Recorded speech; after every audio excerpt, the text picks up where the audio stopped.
தேவனுடைய நாமம் மகிம்படுவதாக. உங்கள் யாவருக்கும் ஆண்டவராக இயேசு கிறிஸ்துவின் நாமத்தினாலே என் அன்பின் வாழ்த்துக்களை சொல்லிக்கொள்ள ஆசைப்படுகிறேன். எனக்கு அருமையானவர்களே, இந்த நாளுக்கு கூட விசேஷமாக நல்லதொரு பாடத்தை கற்றுக்கொள்ள பிதாவாக்கி தேவன் நமக்கு உதவி செய்வாராக.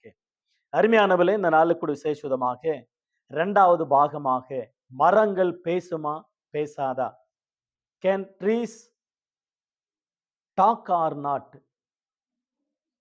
Can trees talk or not, மரங்கள் பேசுமா பேசாதா, மரங்கள் பேச முடியுமா என்ற தலைப்பில் 2வது பாகமாக செகண்ட் பார்ட். அருமையானவர்களே, முதல் பாகத்துல அநேக காரியங்களை நாம் கற்றுக்கொண்டோம். மரங்கள் பேசுமா பேசாதா, மரங்கள் எஸ்எம்ஸ் அனுப்பும், குறுஞ்செய்திகளை அனுப்பும். இஸ்ரேல் தேசத்துல இருக்குது. மரங்கள் வேர்கள் மூலமாக பேசும். மரங்கள் ஆகாரம் அல்லது தண்ணீர் மூலமாக ஆகாரத்தை செலுத்தும். சில மரங்களுக்கு பரிமாறிக்கொள்ளும். மரங்கள் சூரிய ஒளி வீசினால் அல்லது ஒளிய அந்த மரத்து மேல படலன்னா அந்த இன்னொரு பக்கத்தில் இருக்கிற மரத்துக்கு அந்த சூரியனுடைய கதிர்வீச்சுகள் படும்படியாக உதவி செய்யும். மரங்களே உதவி செய்யுமா? எஸ், மரங்கள் உதவி செய்யும். கெட்ட மரங்கள் உண்டா? எஸ், கெட்ட மரங்கள் உண்டு, நல்ல மரங்கள் உண்டு. மரங்கள் திருடும் ஆகாரத்தை. மனிதனா திருடுவான், மரங்களுக்கு கூடவா திருடும்? எஸ், மரங்களுக்கு கூட திருட்டு மரங்களா இருக்கிறது. பெரிய மரங்கள் சிறிய மரங்களை அற்பமா எண்ணும். அவைகளிலிருந்து தண்ணீரையும் சுவாரஸ்யத்தையும் அல்லது அவங்களிடத்தில் இருந்த கதிர்வீச்சுகளையும் திருடும் இந்த மரங்கள், பெரிய மரங்கள். ஆகவே 1969 ஆண்டு அருமையாக அமெரிக்காவை சேர்ந்த பிரேக் ஸ்டார் என்பவர் பாலிகிராப் என்ற கருவிகள் மூலமாக அவைகளை கண்டுபிடித்தார். மரங்கள் பேசுமா பேசாதா, அவைகளுக்கு உயிர் இருக்கா, அவைகளுக்கு அந்த எந்த அளவில் அதனுடைய கேரக்டர்ஸ், திருட்டு குணமா, நல்ல மரமா, கெட்ட மரமா, இவைகள் எல்லாமே அவர் அந்த பாலிகிராப் என்ற கருவிகள் மூலமாக ஆராய்ச்சி செய்தா பிரேக் ஸ்டார் என்றதான அமெரிக்காவை சேர்ந்தவர் 1969 வருஷத்துல. எனக்கு அருமையானவர்கள, அவைகள் எல்லாமே அவர் ஆராய்ச்சி செய்து சில குறிப்புகளையும் அவர் தந்தார். அநேக புத்தகங்களை கூட எழுதினார்கள். ஆகவே அருமையாக மிஸ்டர் கனடா தேசத்தை சேர்ந்தவர், விண்வெளி ஞானி, மரங்கள் உணரும் என்று அருமையாக மிஸ்டர் ஜெகதேஷ் சந்திரபோஸ் அவர்கள் அற்புதமாக சில குறிப்புகளை சொன்னார்கள். மரங்கள் சந்தோஷப்படும், மரங்கள் இசையை ரசிக்கும், பாடும், மகிழ்ச்சியாக சந்தோஷமாக துள்ளி குதிக்கும் என்று சொல்லி சில குறிப்புகளை அவர் சொல்லி இருக்கிறத நான் பார்க்கிறேன். எனக்கு அருமையானவர்கள, போன முதல் பாகத்துல கூட மரங்கள் கை கொட்டும், மரங்கள் சந்தோஷமாக பாடும் என்று அருமையான முதல் பாகத்துல நாம் கற்றுக்கொண்டோம் இல்லையா? ஆகவே ஏசாயா புஸ்தகம் 55 அதிகாரம் 12 வசனத்துல அந்த மரங்கள் எல்லாமே கை கொட்டும் என்று சொல்லி நாம் படித்தோம் இல்லைங்களா? கடைசி பாகத்துல பாருங்களேன், அற்புதமா இருக்கிறது. வெளியின் மரங்கள் எல்லாம் கை கொட்டும். அது மேலெல்லாம் பாகத்துல நீங்கள் வாசிக்கலாம். மகிழ்ச்சி, சந்தோஷம், சமாதானம், அவைகளுக்கெல்லாமே இசை உணர்வு அவைகளுக்கு உண்டு என்று சொல்லப்படுகிறது. உங்களுக்கு தெரியும், தொட்டாசினிக்கு செடிகள் நீங்கள் தொட்டு விளையாடி இருப்பீர்கள். நீங்கள் தொட்டால் போதும், அவ அப்படியே பூ மாதிரி பூத்து இருக்கிறது, மலர்ந்து இருக்கிறது அப்படியே சுருங்கி விடும். அந்த அளவுல அந்த செடி டோன்ட் டச் மீ, அந்த செடியினுடைய பேரு தொட்டாசினிக்கு தமிழ்ல. இங்கிலீஷ்ல டோன்ட் டச் மீ, அருமையான பேர். ஆகவே மிஸ்டர் லுத்தரன் பார்பாங் மரங்களோடு கூட அவர் பேசுவார். சில மரங்கள் நாட்டில வளரும், சில மரங்கள் நாட்டில வளராது. அற்புதமாக how to plants commun- communicate communicated communicated அந்த அதாவது கம்யூனிகேஷன், அந்த தொடர்பு எப்படி உண்டாகும், கம்யூனிகேஷன் எப்படி அவைகள் தொடர்பு கொள்ளும் என்பது குறித்து அற்புதமாக அந்த லுத்தரன் பார்ட் பாங்க் என்றவர் அந்த மரங்களோடு கூட பேசும் பொழுது அந்த உணர்வை கண்டுபிடித்து இருக்கிறார். எனக்கு அருமையானவர்களே, மரங்கள் பேச முடியுமா? எவ்வளவு அற்புதமாக சயின்டிஸ்ட் கண்டுபிடித்து இருக்கிறார்கள். எவ்வளவு அற்புதமாக அவர்களுக்கு பைபிள் ஒரு பெரிய வழிகாட்டியாக இருக்கிறது என்பது குறித்து மறந்துவிடக்கூடாது. ஆதியாகமம் புஸ்தகம் 1ஆம் அதிகாரம் 11, 12 வாக்கியங்களிலே தேவன் முதலாவது பேசினார். அந்த மரம் செடி கொடிகளோடு பேசினார், தாவரங்களோடு கூட பேசினார், பூமி தண்ணீரோடு கூட பேசினார், பூமி மண்ணோடு கூட பேசினார், பூமியில் இருக்கிறவைகள் அனைத்தும் கூட பேசினார். அப்பொழுது பேசும் பொழுதுதான் ஆதியாகமம் Genesis chapter 1 verse 12 and 11 and 12. அப்பொழுது தேவன் பூமியானது புல்லையும் விதையும் பிறப்பிக்கும் பூண்டுகளையும் பூமியின் மேல் தங்களில் தங்கள் விதையுடைய கனிகளையும் தங்கள் ஜாதியின்படியே கொடுக்கும் விருட்சங்களையும் முளைப்பிக்க கடவுது என்றார். அது அப்படியே ஆயிற்று. பூமியானது புல்லியும் தங்கள் தங்கள் ஜாதியின்படியே விதையும் பிறப்பிக்கும் பூண்டுகளையும் தங்கள் தங்கள் ஜாதியின்படியே தங்களில் தங்கள் விதையுடைய கனிகளை கொடுக்கும் விருட்சங்களையும் முளைப்பித்தது. தேவன் அது நல்லது என்று கண்டார். It is good. God is show all the things very good, very good. God is glad. ரொம்ப சந்தோஷப்பட்டார், மகிழ்ச்சி அடைந்தார், ரொம்ப மகிழ்ச்சி அடைந்தார். மரம் செடி கொடிகளோடு கூட பேசும்போது அவைகள் தங்கள் தங்கள் விதையின்படி தங்கள் தங்கள் ஜாதியின்படி அந்த மரம் செடி கொடிகள் தாவரங்கள் எல்லாமே உண்டானது. நம்முடைய ஆண்டவர் அற்புதமான ஆண்டவர். அருமையானவர்களே, மரங்கள் பேசுகிற ஒரு சம்பவத்தை பைபிள் இருந்து ஆண்டவர் நமக்காக எழுதி வைத்தார். உங்களுக்கு நன்றா தெரியும். நியாயாதிபதிகள் புஸ்தகம் அற்புதமான ஒரு அதிகாரம். நியாயாதிபதிகள் புஸ்தகம் 9ஆம் அதிகாரம் வசனங்கள் நீங்க 6ல இருந்து கவனிக்கலாம். ஆனா 9ல இருந்து நான் வாசிக்கிறேன், கவனிங்க. நியாயாதிபதிகள் புஸ்தகம் The book of Judges chapter 9 verse 8 to 15. I reading. நியாயாதிபதிகள் 9ஆம் அதிகாரம் வசனம் 8 முதல் 15 வசனங்கள். விருட்சங்கள் தங்களுக்கு ஒரு ராஜாவை அபிஷேகம் பண்ணும்படி போய் ஒலிவ மரத்தை பார்த்து, நீ எங்களுக்கு ராஜாவா இரு என்றது. அதற்கு ஒலிவ மரம், தேவர்களுக்கும் மனுஷருக்கும் புகழ்ச்சியும் என்னிலுள்ள என் கொழும்பையை நான் விட்டு மரங்களை ஆள போவேனோ என்றது. அப்பொழுது மரங்கள் அத்தி மரத்தை பார்த்து, நீர் எங்களுக்கு ராஜாவா இரு என்றது. அதற்கு அத்தி மரம், நான் என் மதுரத்தையும் என் நற்கனியும் விட்டு மரங்களை ஆள போவேனோ என்றது. அப்பொழுது மரங்கள் திராட்சை செடியை பார்த்து, நீ வந்து எங்களுக்கு ராஜாவா இரு என்றது. அதற்கு திராட்சை செடி, தேவர்களையும் மனுஷர்களையும் மகிழ பண்ணும் என் ரசத்தை நான் விட்டு மரங்களை ஆள போவேனோ என்றது. அப்பொழுது மரங்களெல்லாம் முட்செடியை பார்த்து, நீர் வந்து எங்களுக்கு ராஜாவா இரு என்றது. அதற்கு முட்செடியானது, மரங்களை பார்த்து, நீங்கள் என்னை உங்களுக்கு ராஜாவாக அபிஷேகம் பண்ணுகிறது மெய்யானால் என் நிழலில வந்து அடையுங்கள், இல்லாவிட்டால் முட்செடியிலிருந்து அக்கினி புறப்பட்டு லீபனோன் கேதுரு மரங்களை பட்சிக்க கடவுது என்றார். அற்புதமான அந்த 6ஆம் வசனம் 7ஆம் வசனத்தை நீங்க பார்த்தீங்கன்னாக்கா, இன்னொரு மரம் கூட வருது பாருங்க. அந்த மரத்தினுடைய பேரு பாருங்க, கருவழி மரம். கருவழி மரம் 6ஆம் வசனத்துல. கருவழி மரம், ஒலிவ மரம், அத்தி மரம், திராட்சை செடி, முட்செடி இவைகள் எல்லாம் கலந்து பேசுகிறதாக ஒரு சம்பவத்தை அற்புதமாக அபிமெலேக் ராஜாவாக்கினார்கள்.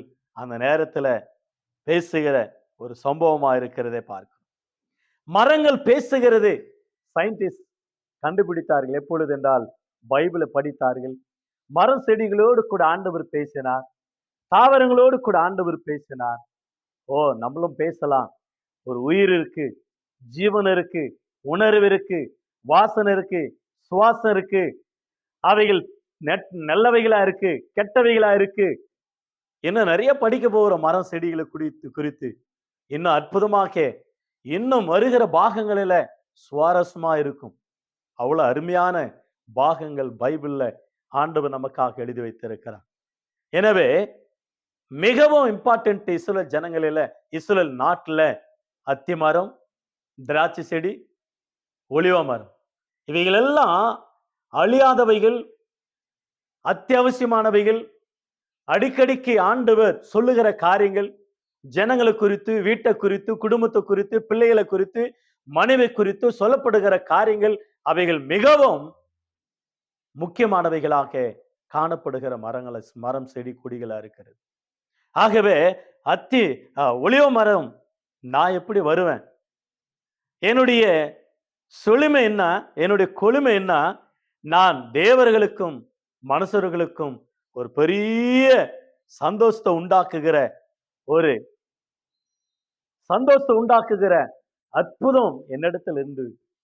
ஆகவே அந்த ஒலிவ மரம் ஆண்டவர் சொன்னார் இல்லையா, உன் பிள்ளைகள் ஒலிவ மர கன்றுகளை போல இருப்பார்கள். இன்றைக்கும் இஸ்ரேல் தேசத்துல எத்தனையோ ஆண்டுகள் அழியாமல், எத்தனையோ ஆண்டுகள் இயேசு கிறிஸ்து பிறப்பதற்கு முன்னதாக இருந்த மரங்கள், அவர் பிறந்து வளர்ந்து அவர் மரித்து அடக்கமனப்பட்டு 3ஆம் நாள் உயிரோடு எழுந்து வாழ்ந்த நாட்கள் முதற்கொண்டு இன்னமும் அந்த மரங்கள் இருக்குது. அவரால் உண்டாக்கப்பட்ட மரங்களை அவர் தொட்டு பார்த்தார். அந்த தோட்டத்துல நுழைந்து முழங்கால் படிட்டு ஜெபித்தார். அவைகளும் இந்த நாட்கள்ல அடையாளமா இருக்கிற இயேசு கிறிஸ்து வாழ்ந்த நாட்கள் இருந்த ஒலிவ மரங்கள் அழியாதவைகள். 40 நாட்கள் மழை பெய்ந்தது, பூமி அழிந்தது. நோவா நாட்களில அந்த காகத்தை விட்டார் முதலாவது, இரண்டாவதாக புறாவை விட்டார். அது போய் ஒலிவ மரத்தின் இலையை அது கொத்தி கொண்டு வந்ததை நான் பார்க்கிறேன். அழியாது. ஆகையினாலதான் உன் சந்ததி, உன்னுடைய பிள்ளைகள் ஒலிவ மர கன்றுகளை போல இருப்பார்கள். அற்புதமாக தேவன் அதுக்கு ஒரு உணர்வையும் ஜீவனையும் கொடுத்தார். ஞாபக சக்தி கூட கொடுத்தார். ஞாபக சக்தி கூட இருக்கும். கெட்ட மரங்கள் உண்டு, நல்ல மரங்கள் உண்டு. சில மரங்களுடைய முட்கள் மனிதனுக்கு காலில் குத்திச்சனா, அது பட்டதனா காயம், அந்த காலே கட் பண்ணி எடுத்துருவாங்க. அந்த அளவுல விஷம் இருக்கக்கூடிய முட்கள் உண்டு. விஷம் இருக்கக்கூடிய முள் மரங்கள். ஆகையினால தங்களுடைய கேரக்டர்ஸ் மரங்கள் மூலமாக வைத்தார். நல்ல மரம் நல்ல கனி கொடுக்கும், கெட்ட மரம் கெட்ட கனி கொடுக்கும். ஆகவே மனிதர்களாகிய நீங்களும் எப்படிப்பட்டவர்களா இருப்பீர்கள் என்று மரங்களை வைத்து, செடிகளை வைத்து, கொடிகளை வைத்து, தாவரங்களை வைத்து ஆண்டவர் மனிதனுக்கு புத்தி சொன்னார். இவைகளெல்லாம் நமக்கு ஒரு பாடமாக ஆண்டவர் எழுதி வைத்திருக்கிறார். தாவரங்கள், மரம், செடி, கொடிகள் இவைகள் மூலமாக நமக்கு நல்ல ஒரு பாடத்தை. அத்தி மரத்தை போய் கேட்டாங்க, எங்களை ஆளுவா, எங்களை ஆளுகை செய், ராஜாவா இரு. அத்தி மரம் சொன்னது, நான் என் மதுரத்தையும் என் நற்கனியை விட்டு நான் எப்படி ஆள போவேன்? மரங்கள் திராட்சை ரசத்தை பார்த்து திராட்சை செடி கேட்டாங்க. திராட்சை செடி சொன்னது, தேவர்களையும் மனுஷர்களையும் மகிழ்ச்சி வைக்கிறேன் நான். ஜனங்கள் அனுதினமும் பிராந்தி, பீரு, விஸ்கி, கிஸ்கின்னு குடிக்கிறான். திராட்சை செடியிலிருந்து, திராட்சை கொடியிலிருந்து, திராட்சை பழத்திலிருந்து ஜனங்கள் பண்ணுகிற பெரிய பெரிய ஃபேக்டரிஸ், கம்பெனிங்க திராட்சை செடியிலிருந்து செய்கிற லட்சக்கணக்கில் வாங்குறான். லட்சக்கணக்கில் வாங்கி குடிக்கிறான் அந்த மதுபானத்தை. நாம கூட கத்தோடைய பிள்ளைகள், நாம கூட திராட்சைய கத்தோடைய பந்திக்கு நாம யூஸ் பண்ணுகிறோம். திராட்சையிலே ஆண்டவர் வைத்தார். மனிதன் புசித்தால் கண்ணுக்கு நல்லது, அவன் பிரைண்டுக்கு நல்லது, அவனுடைய சர்மத்துக்கு நல்லது. சாப்பிட்டால் குடிக்கக்கூடாது. அதை புளிக்க வைத்து, அதுக்கு கெமிக்கல் எல்லாம் போட்டு, ரசாயனத்தை ஊற்றி, அது ஒரு விதமாக போதையாக மாற்றுகிறத நம்ம குடிக்கக்கூடாது, உட்கொள்ளக்கூடாது, அதை யூஸ் பண்ணக்கூடாது. பட் விளைகிறத விளைச்சலை நாம் பக்குவப்படுத்தி கர்த்தருடைய பந்திக்கு யூஸ் பண்ணுகிறோம். சில நேரங்களில் வெயில் நேரத்தில் நாம் குளிர்ச்சியாக குடிக்கிறோம், அதை ஜூஸ் பண்ணி குடிக்கிறோம். எனவே அந்த அளவுல மகிழ்ச்சி உண்டாக்குகிறது. முட்செடியை போய் கேட்டது அந்த மரங்கள் எல்லாம், ஒளியோ மரம், அத்தி மரம், திராட்சை செடி, முட்செடியானது. முட்செடிக்கு இருந்த திமிரு பாருங்க. என்ன ராஜாவாக்கினால் நீங்க எல்லாரும் என்னிடத்துல வாங்க, இல்லைன்னா முட்செடியிலிருந்து அக்கினி புறப்பட்டு உங்களை பட்சிக்கும், உங்களை பட்சிக்கும். மரம் செடி கொடிகள் பேசுது. மரங்களுக்கும் திமிரு உண்டா? முட்செடியில பாருங்க. நிறைய பேரு தங்களுடைய வயல்வெளிக்கு, தங்களுடைய வீட்டுக்கு இந்த முட்வேலிகளை, முட்செடிகளை கொண்டாந்து வேலி அடிப்பார்கள் பாதுகாப்பாக. ஆடு மாடுகள் வரக்கூடாது, யாரும் உள்ள வரக்கூடாது. தங்களுடைய வயல்வெளிக்கு, தங்களுடைய தோட்டங்களுக்கு, தங்களுடைய வேளாண்மை விளைகிற விளைச்சல்களுக்கு அவைகளை வேலியாக வைத்துக் கொள்வார்கள் முட்செடியானது. இந்த முள்ளானது தேவன் இது ஒரு காரியத்தை மட்டும்தான் ஆண்டவர் பூமியில வைத்தார். பட் அதை மனிதனுக்கு தென்படாம வைத்தார். மனிதன் எப்பொழுது பாவம் செய்தானோ அப்பொழுதே ஆண்டவர் பூமியை சபித்தார். பூமியை சபிக்கும் பொழுது 2ஆம் அதிகாரத்துல வாசிக்கிறோம், பூமியானது உனக்கு முள்ளும் குறுக்கும் முளைப்பிக்க கடவது என்று சொல்லி ஆண்டவர் பூமியை சபித்தார். அப்பொழுதுதான் இந்த முள் உண்டானது. அது ஒரு சாபம். ஆகவே இயேசு கிறிஸ்தானவர் சிலுவிலே நமக்காக முள்கிரீடம் சுட்டப்பட்டவராய், ரத்தம் சிந்தப்பட்டவராய், அவருடைய தலையிலிருந்து வடிகிற அந்த ரத்தத்தின் மூலமாக அந்த சாபத்தெல்லாம் தொலைச்சார், தன்னுடைய ரத்தத்தின் மூலமாக. ஆகவே எனக்கு அருமையானவர்களே, மரம் செடி கொடிகள் பேசுமா? எஸ். Don't touch me. அந்த செடியை தொட்டு பாருங்க, அது அப்படியே மலர்ந்து இருக்கிறது, அப்படியே சுருங்கி விடும். To not touch me. அந்த செடிகள், அந்த மரத்திலிருந்து சில நேரங்களில் பூச்சி அந்த இலைகளை சாப்பிட்டாக்கா அந்த மரம் ஒரு விதமான கசுப்பான திரவியத்தை வெளியேற்றும். அப்பொழுது அந்த பூச்சி அந்த செடியை சாப்பிடுறது விட்டுட்டு போயிடும். ஏன்னா கசுப்பா இருக்கிறது. அந்த அளவுல தேவன் அந்த மரத்துக்குள்ள வைத்திருக்கிறார்.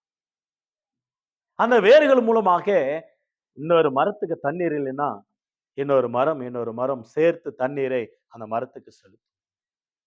ஒரு மரத்துக்கு சூரியனுடைய கதிர்கள் வீசலைன்னா அந்த மரங்களெல்லாம் சேர்ந்து அந்த கதிர் வீச்சை எடுத்து உதவி செய்யும் அந்த மரத்துக்கு. அது வாழணும், வளரணும், கனி தரணும் என்று. அருமையானவர்களே, மரங்களுக்கு இருக்கக்கூடிய குணலட்சணங்கள், மரங்களுக்கு இருக்கக்கூடிய அந்த உதவி செய்கிற அந்த உணர்வு தன்மைகள் மனிதலாக நம்மிடத்தில் உண்டா? இவைகளெல்லாம் நமக்கு ஒரு பாடமாக ஆண்டவர் வைத்திருக்கிறார். ஆகவே எனக்கு அருமையானவர்களே, மரம் செடி கொடிகள் கை கொட்டி ஆண்டவரை துதிக்கிறது, ஆண்டவரை பாடுகிறது. சில மரங்கள் நாட்டில் வளரும், சில மரங்கள் நாட்டில் வளராது.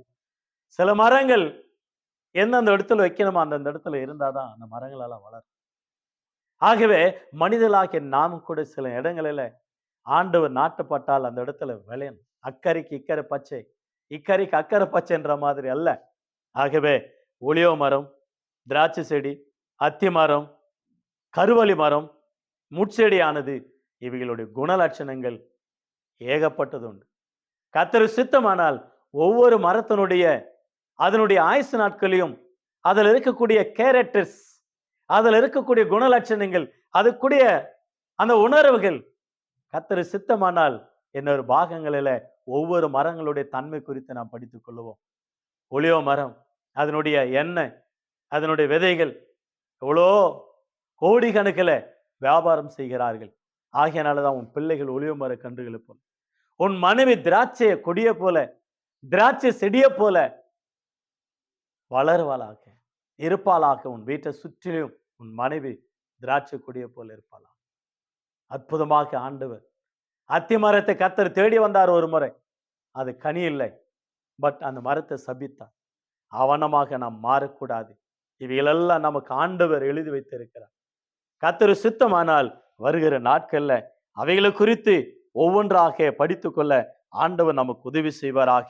ஆகவே மரம், செடி, கொடிகள் மிகவும் முக்கியமானவைகள்.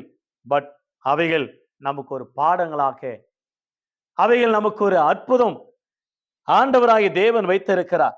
அதிசயமாக அவைகள் நமக்கு ஒரு வழிகாட்டியாக இருக்கிறத நாம் பார்க்கிறோம். ஆகவே எனக்கு அருமையான கர்த்தருடைய பிள்ளை, நம்முடைய வாழ்க்கையில மரங்கள் பேசுமா, பேச முடியாதா? மரங்கள் பேசுமா, பேச முடியாதா என்ற தலைப்பில் நாம் தொடர்ச்சியாக கவனித்துக் கொண்டு வருகிறோம். இது 2வது பாகமாக. வருகிற நாட்களில் கர்த்தர் சித்தமானால் 3வது பாகம், 4வது பாகம், 5வது பாகம், இப்படி பல பாகங்களை ஆதியாகமத்திலிருந்து வெளிப்படுத்தின விஷயம் சொல்லும் சில பாகங்களை, பாடங்களை கற்றுக்கொள்ள பிதாவாகிய தேவன் நமக்கு உதவி செய்வாராக. ஆகவே மரங்கள் பேசுகிற அற்புதமான பாடம் நமக்கு நல்ல ஒரு பாடத்தை கற்றுக் கொடுத்தது. ஆகவே கர்த்தர் தாமே உங்களை ஆசீர்வதிப்பாராக. மரங்கள் பேசுமா, பேசாதா என்ற தலைப்பில் நாம் தொடர்ச்சியாக படித்துக் கொண்டு வருகிறோம். கர்த்தர் நமக்கு உதவி செய்கிறார். ஆண்டவருடைய நாம மகிமைப்படுவதாக. கர்த்தர் உங்களை ஆசீர்வதிப்பாராக. கர்த்தர் சித்தமானால் இன்னொரு 3ஆம் பாகத்துல சந்திக்க ஆண்டவர் நமக்கு உதவி செய்வாராக. God bless you all. God bless you.